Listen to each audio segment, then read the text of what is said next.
I'm still in Vegas. Don't believe me? I just saw Zsa Zsa Gabor. That's all the proof you need.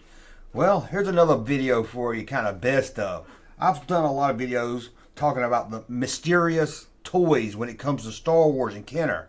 Well, let's look at 5 of the Kenner Star Wars mysteries that are still making collectors and fans of Kenner toys scratch their heads.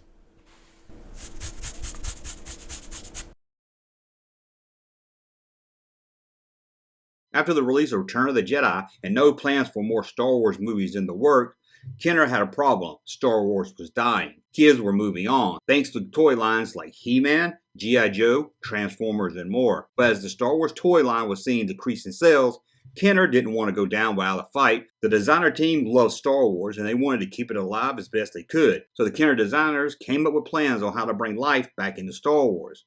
Now, I did a whole video about their planned 1986 line, the expanded Star Wars is Forever line, where they were going to bring back Tarkin, do more ships, and kind of do things not based on the movie, do figures based on their extended universe that Kenner was making up. But this video is going to look at 2 figures that we don't have a lot of information about other than Kenner designers, other than the Kenner designer made up a prototype action figure to present to the bosses at Kenner. At this time in the mid-80s, one of the biggest toy lines under Kenner's belt was Mask.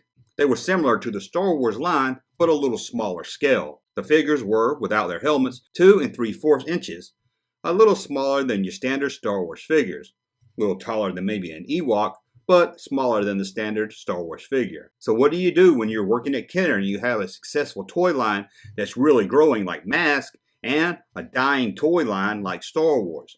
Well, you try to look at what's making Mask successful and bring it over to Star Wars to bring life back into it. And that's what one designer had. One of the designers over at Kenner took the Kenner Mask action figure, Hondo, and used it for a prototype of a Darth Vader action figure that would be the same scale of the Mask action figure line. That was their plan, to redo the whole Star Wars line, scaling them down to more of the size of the Mask figures. This would also give them knee joints like the Mask figures. This would have worked great for the Star Wars line. You could have scaled down the figures, made them cheaper to make, and even scaled down the ships, again, making them cheaper to produce and sell to the customer. There were 2 prototype figures made. One was Darth Vader, as I talked about earlier. And you can see that Darth Vader Kick Bash prototype action figure right next to the Mask Hondo action figure. The other prototype made for this line to present to the Kenner bosses was a Luke Skywalker in X-Wing outfit, which would have been a great figure because he could have came along with a smaller, cheaper X-Wing fighter. This is what the concept prototype looked like. The Jar Jar Binks is standing next to is a standard 3/34-inch figure, so you can kind of see the difference in sizes. Sadly, the bosses over at Kenner turned down this plan to redo the Star Wars action figure line. With sales declining in 1985 and the line being canceled and no further movies in the works, Kenner decided to move on from Star Wars. It was probably the best decision they could make, at least from a business standpoint at that time. Star Wars, for a time in the late 80s and early 90s, just wasn't the big pop culture icon that it once was.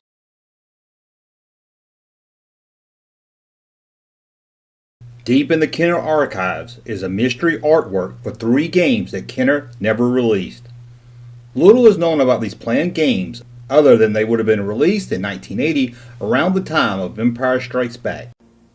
I'm Football One, Mattel's lowest price electronic football game. And I'm electronic quarterback, Coleco's lowest price. The planned handheld game is thought to be similar to the Mattel or Coleco handheld games that were popular at the time. Kenner had already released a football handheld game in 1980 that didn't see the sales they had hoped for. This could be the reason why Kenner canceled the planned Star Wars games. Who says I can't win the big one, huh, guys? Electronic live-action football, new from Kenner. The unreleased games, even the prototypes, have never been found. Only the background art for 3 games. An AT-AT game that shows the hands of a rebel pilot as he battles oncoming AT-ATs. The hands of Han Solo flying the Millennium Falcon as Chewbacca looks over worried about the approaching asteroid. And the 3rd game shows a hand holding a lightsaber as Yoda watches as some bubbles float by. There's been no details found about these handheld games, just the background artwork. But hopefully there's someone out there that worked for Kenner that knows more about these planned handheld Star Wars games.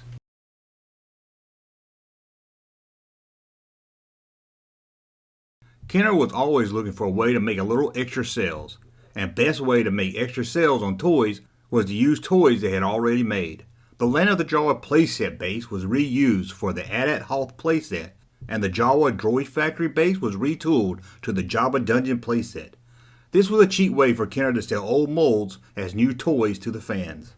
A few times these plans from Kenner were not always a winner with Lucasfilm, who kept a close eye on merchandise and wanted to avoid what Lucas felt was a gimmick to sell Star Wars merchandise. One of the first gimmicky items shot down by Lucas were new outfits for the large-size Luke and Leia action figures. Outfits that had a groovy 70s vibe, but was not based on anything seen in the films. During the release of Return of the Jedi, Kenner had another plan to sell some action figures they had already made, but with a little change. They wanted to take a released figure and give part of it a more shiny metallic look. We only know of 2 prototypes, but it's a good bet Kenner would have done more with this line if released. The Royal Guard, seen here, has a shiny metallized helmet. The rest of the figure would have been the same as the one released. The other prototype is the TIE Fighter pilot. It has a shiny gold torso and helmet. A gimmick plan for sure, but it's pretty cool looking. Kenner's plan was to get kids to rebuy a few figures they had already had, but now with a shiny metal look. It's kind of odd that the first prototypes were these two, as it seemed like a great gimmick to apply to C-3PO, R2-D2, and the other droids. There's no official reason why this plan was axed, but it seems likely it fits into Lucas's no gimmick merchandise rule. What do you think about this plan from Kenner? Would you have loved them as a kid? How about now as an adult? Do you wish Kenner released them? Well, let me know that and all more in the comments below.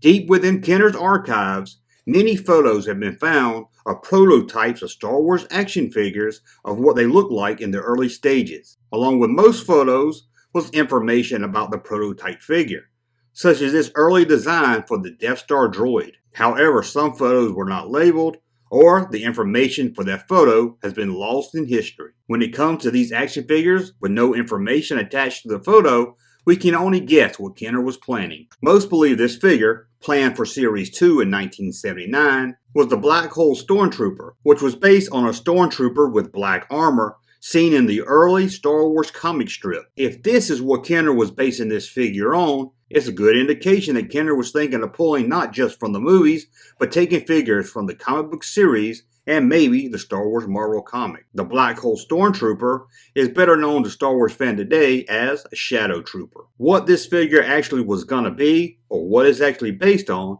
is kind of a mystery. Although it seems very likely this is what they had in mind. And we do know Kenner was planning at this time to pull from other sources, as they were working on an action figure line based on the Star Wars Holiday Special. But what exactly this figure was, or what Kenner's plans was for this action figure, remains a mystery that we may never find out. But this is just one of many mysteries hidden deep in Kenner's archives.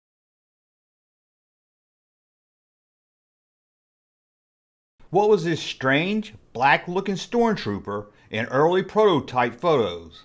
Was it a plan for a TIE Fighter pilot? A figure that Kenner wouldn't even make until almost the end of the Empire Strikes Back run? First off, let's look at the photo of the upcoming 12 Star Wars figures. This photo shows all 12 figures, but as you can tell, 3 of them are prototypes. The other 9 figures are as they appear at retail stores, other than the color of Obi-Wan's cape and a few other minor changes. But why are 3 of these figures the prototypes? If they had 9 figures ready to go by the time of the photo, shouldn't all 12 been ready? Well, not really. We all think of the first released Star Wars figures as being the first 12. 12 Star Wars figures hitting the stores in 1978. But that's not really true. Looking at early plans from Kenner, the plan was to release 9 figures in the first series, not 12. Production on the first 9 figures started before the last 3, the Jawa, Tusken Raider, and the mysterious Death Squad Commander. Due to them being late additions, 9 figures were first released to the stores, not 12.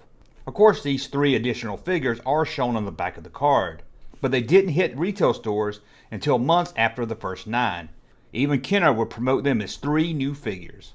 But what was the mysterious black figure that looked a lot like a TIE Fighter pilot? It is listed as the Death Squad Commander, a figure we did get, and was part of the final 3, but it looks nothing like a Death Squad Commander at all. First, it's clear that this figure is a prototype. and it's clear that it's a prototype made from a Fisher-Price Adventure People figure, as most of the other prototypes were. As you can see from this very early prototype photo, 7 of the first 9 figures were made from the Adventure People figures. R2-D2 seems to be made from something different, and C-3PO is cardboard. As the figures got closer to release, the planned 9 figures jumped to 11 figures. But as you can see in this early prototype display, the Death Squad Commander is still missing from the planned figures. So it seems out of the final 3 figures, he was added even later. Early ads for the Kenner action figure shows only 9 figures as part of the set. As you can see from this very Dr. Doom looking Darth Vader ad, and this Pal Toys ad. So it seems 9 figures were planned to be released, but then Kenner for some reason decided to push it up to 11, adding the Jawa, which they listed as Chief Jawa, and a Tusken Raider. It seems work on those 2 started, and then a final decision was made to add 1 more figure, rounding out the first 12, the Death Squad Commander. But still, why does this look like a TIE Fighter pilot? We do know from early blueprints that the Death Squad Commander planned looked more like the figure we got. We do know as Kenner was working on the figures, they were also working on the ships. Kenner knew very early on that they would release a TIE Fighter, so maybe this was an early design for the TIE Fighter pilot. Well, that doesn't seem likely, as Kenner seemed to be in no rush to have pilots for its toys. The Luke X-Wing figure came out in Series 2, almost a year after the X-Wing. The TIE Fighter pilot did come out long after Kenner released a TIE Fighter ship. That TIE Fighter ship was released in 1978, but the pilot didn't hit stores until 1982. Even the Cloud Car pilot hit stores a year after the Cloud Car. So it seems clear Kenner was never really in a rush to have pilots to go with their flying toys. Sadly, we have no official answer to what this prototype was, but my guess, Kenner wanted to add a 12th figure. They were planning to either do a Death Squad Commander or a Rebel Trooper. Both figures would use the same body with different paint. So they went with the Death Squad Commander. Maybe feeling kids needed more bad guys, or maybe thinking kids would buy him to go along with the Death Star playset. When it came time to photo the first 12 figures, they were still working on the Death Squad Commander, so they took one of the Stormtrooper prototypes and painted it black for the photo.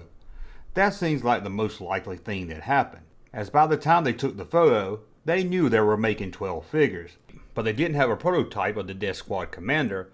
As I've shown, the decision to make that figure was very late in the planning. During a 1977 news report in Germany on the upcoming Star Wars toys, there's a shot of a very early prototype of a TIE Fighter.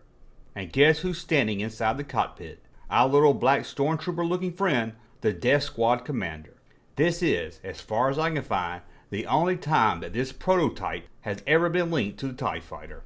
So what do you think? A prototype of a planned TIE Fighter pilot? An early prototype of a Shadow Trooper from the comic strip? Or just a prototype of a white stormtrooper painted black and placed in the photo because it had nothing else to show? And before you tell us in the comments section, yes, Kenner changed the name of the Death Squad Commander to the Star Destroyer Commander during the Empire Strikes Back run of the figures. And no, he was never ever called Death Star Commander, even if that seems more fitting to the figure that was released in 1978. Hey, Junkman channel popping though. Thank you, sir, for that unsolicited testimony.